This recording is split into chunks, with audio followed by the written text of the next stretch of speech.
É isso aí, estamos de volta com mais um Papo nas Estrelas e hoje a gente vai falar sobre o quarto conto de Eu, Robô, que chama Pega Esse Coelho, Catch That Rabbit. Ele saiu pela primeira vez na Astounding Science Fiction em fevereiro de 44.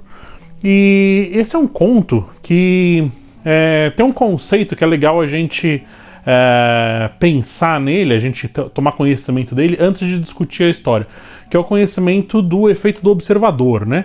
O que é isso? Esse conhecimento, esse conceito foi criado pelo físico o Werner Heisenberg, que ele disse que é impossível você analisar um objeto qualquer sem alterar o estado que está sendo observado, né? Então, no simples fato de você chegar para observar um objeto qualquer, uma coisa qualquer, um objeto de estudo, você automaticamente já altera esse objeto, né? Um exemplo que é muito usado é você tirar a pressão de um pneu, né? No momento que você coloca ali para medir a pressão do pneu, você tem que deixar um pouquinho do ar do pneu sair para você medir essa pressão. Então você já alterou esse objeto a ser analisado, né? Outra coisa é você colocar um termômetro, né, num líquido. No momento que você coloca o termômetro, você já tem transferência de temperatura ali, fazendo com que altere o líquido a ser medido ali, né, a temperatura. E o simples fato de você conseguir enxergar uma coisa, quer dizer que tem luz batendo nessa coisa, né, nesse objeto a ser observado. Então a própria incidência de luz já altera, mesmo que quase que imperceptivelmente, mas acaba alterando o objeto de análise, ali, o objeto de estudo. Então cria-se esse efeito do observador, que a gente nunca consegue observar uma coisa em seu estado puro, porque nós o estamos observando. Então nós, pela nossa existência, nós já estamos alterando esse objeto a ser observado. E o pessoal que de informática aí, o pessoal programador, né, acaba sempre conhecendo o Heisenbug, que foi criado aí como uma brincadeira com o nome do Werner Heisenberg, né, que é aquele problema, aquele bug que quando nós estamos procurando, ele nunca acontece, o problema não acontece, ele só acontece quando não tem ninguém olhando, né, geralmente é o pessoal da assistência, né? O pessoal liga lá para assistência técnica e fala: olha, meu computador travou. Aí o técnico chega e o problema não acontece, né? Então esse é um Heisenbug, né? É o problema, é o bug que só acontece quando não tem ninguém observando, né? Então é legal pensar nesse conceito para analisar esse conto. Por quê? Esse conto gira em torno de um robô múltiplo, né? De novo, a gente tem os dois personagens principais, né? O Donovan e o Paul, e eles estão de novo com um novo problema ali para resolver com um novo robô. E esse robô, ele é um robô múltiplo, então ele é um robô central e ele tem 6 robôs menores que estão obedecendo a ele, né? A esse robô central. E o que acontece? Eles percebem que de vez em quando o robô não faz. É um robô minerador, né? Eles vão lá, pegam minérios e trazem para a central. De tempos em tempos, o robô, quando eles não estão olhando, não estão vendo, não estão supervisionando os robôs, acontece deles não trazerem os minérios. E o próprio robô central, esse robô cabeça, aí ele não consegue explicar. Ele fala: eu sei que eu não trouxe o minério, mas eu não consigo identificar o problema, eu não sei por que eu não trouxe, né? E então eles começam a pensar assim: será que é uma amnésia que esse robô tem e tal? Eles rodam diversos testes e o robô está em perfeito estado, não tem absolutamente nada que possa estar gerando esse tipo de problema, esse tipo de mau funcionamento aí do robô. E eles tentam por diversas vezes observar sem o robô saber. E em algum ponto eles percebem, né, eles, através de câmeras lá do sistema da onde eles mineram, né, eles conseguem ver que quando eles não estão sendo observados, né, não tem nenhum humano por perto, os robôs começam meio que a dançar, meio que a fazer movimentos sincronizados e tal, e eles não conseguem entender exatamente por quê. E grande parte do conto se passa neles tentando observar o problema para poder julgar, né? Então daí vem o nome do conto, né? Pegue esse coelho, né? Que eles falam que para poder criar um bom ensopado, eles vão primeiro pegar um bom coelho, né? Então, para resolver o problema, eles precisam primeiro identificar de onde vem o problema, né? Qual que é realmente a fonte do problema ali. E eles não conseguem enxergar o problema justamente porque sempre que eles chegam para analisar o problema não acontece, né? Então eles não têm como julgar ali o que realmente está acontecendo, né? E depois de muito experimentar e muito testar ali, eles acabam resolvendo como, né? Por uma lógica de eliminação, né? Eles falam quando que o problema não acontece, né? Então eles começam a ver, o problema não acontece quando nós estamos por perto, e eles começam a eliminar possibilidades, né? Olha, quando tal coisa está acontecendo, o problema não acontece. Quando tal coisa está acontecendo, o problema não acontece.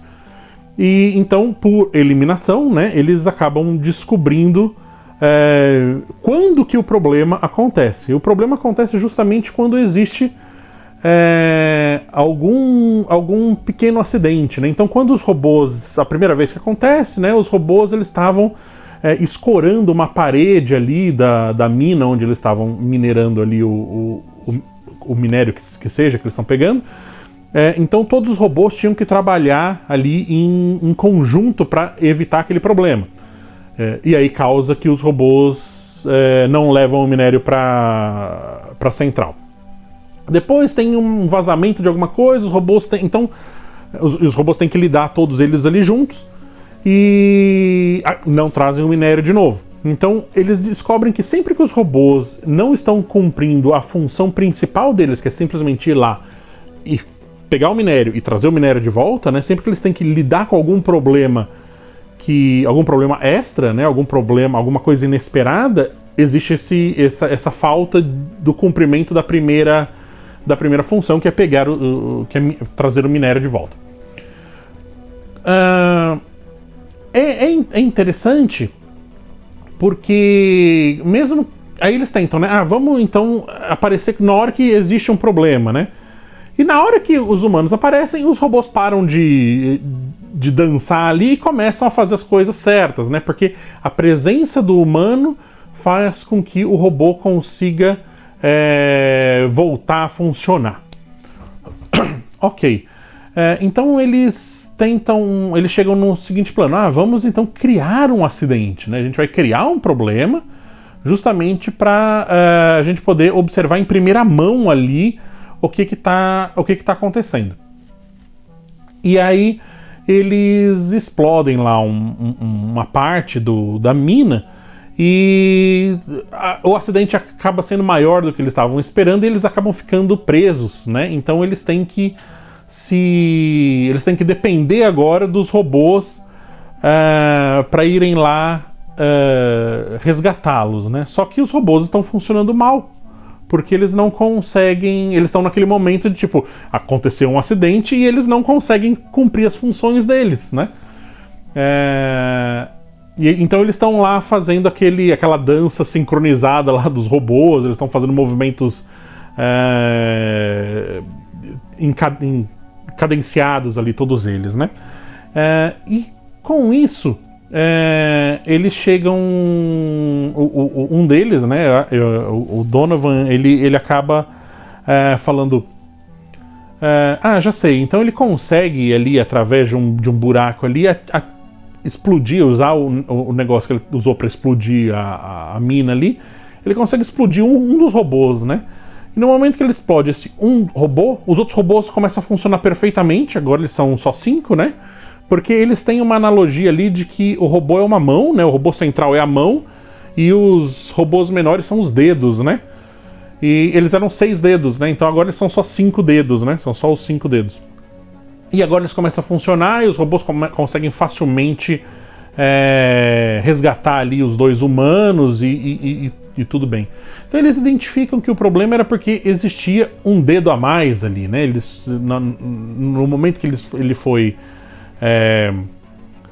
programado, né? Eles programaram ele para cuidar de 6 robôs, só que esse 6º robô estaria sobrecarregando ali o cérebro do robô central então ele não funcionava direito. Eu esqueci de falar, o robô principal ele chama DV, né? Então ele chama ele de Dave. Sempre tem uma brincadeirinha com o número de série ali do robô, né? O modelo do robô e o nome que eles chamam o robô, né? Então o Dave, né? Eu acabei esquecendo de falar o nome dele. Então o Dave e os outros 5 robôs ali conseguem facilmente resgatá-los e tal. Então eles chegam na conclusão de que, beleza, então a gente só precisa limitar o número de robôs subordinados ali do Dave, né? Do DV, do robô central. É super interessante esse conto, porque ele lida com justamente esse conceito do observador, né? No momento que você está estudando uma coisa, você já está alterando essa coisa. No momento que você está tentando resolver um problema, você está alterando o problema. Então talvez você não esteja lidando com o problema principal, né? O que é uma questão muito constante ali quando você está lidando com um problema num computador, por exemplo, né? Às vezes você está resolvendo um problema que foi programado errado e você acaba gerando novos problemas na solução daquele primeiro, né? Então é legal você ver que o Asimov já tinha essa interpretação de como que os problemas, essa visão, né, de como que os problemas eles realmente podem acontecer, né? Nem tudo é previsto, né? Lá no ambiente de laboratório, onde estava tudo protegidinho, no mundo perfeito do laboratório, né, os robôs funcionavam perfeitamente. Agora, no mundo real, quando os robôs são colocados ali realmente com variáveis que não podiam ser previstas, né? Olha, teve um vazamento de gás aqui, desabou uma pedra ali e tal. Os robôs acabavam não funcionando tão bem porque o robô central tinha que cuidar de muitas coisas ao mesmo tempo. Então eles tinham que limitar ali o escopo de obrigações do Dave, né, do robô central. Por um outro lado, é um dos contos super corridos, assim, ele acaba de forma super rápida, assim, apesar dele ser um conto um pouco mais longo, ele tem acho que umas 40 páginas, sei lá, enquanto os outros até agora tiveram 25, 30, né, ele é um pouquinho mais longo que os outros, mas ele acaba um pouco de forma brusca, assim, a resolução do problema vem meio rápido demais, e, enfim, como narrativa, assim, me soa um pouco corrido esse final. Talvez pudesse ter, sei lá, 5 páginas a mais e resolver melhor esse finalzinho, mas mesmo assim é um conto muito legal. Tendo em vista esse conceito aí do observador, né? Muito bacana, assim. É muito legal como o Asimov ele era tão à frente da época que ele estava escrevendo, né? Como que ele pensava tão abertamente, tão livremente a respeito das coisas, e como que ele era tão acertado assim nas extrapolações dele, né? Como que ele conseguia dar esse chute educado, né? Ele chutava as coisas, né? Porque ele tá falando sobre o futuro, né? A gente não sabe como é que as coisas se desenrolam, né? Mas era um chute tão bem calculado, tão bem estudado que se ele não acertou que era LED, ele falou que era neon, sabe? Era uma coisa meio próxima, assim. É luz do mesmo jeito, só que é próximo, né? É só uma outra forma, mas o conceito em si, ele acertava. Muito bacana. Enfim, muito divertido esse conto também. Não é dos meus preferidos, mas ele é muito legal. Então vou voltar então com mais um episódio. O próximo episódio chama Mentiroso. Eu vou ler o próximo conto e já volto então com mais um vídeo. Obrigado por me aturar por mais um episódio e nos vemos no futuro.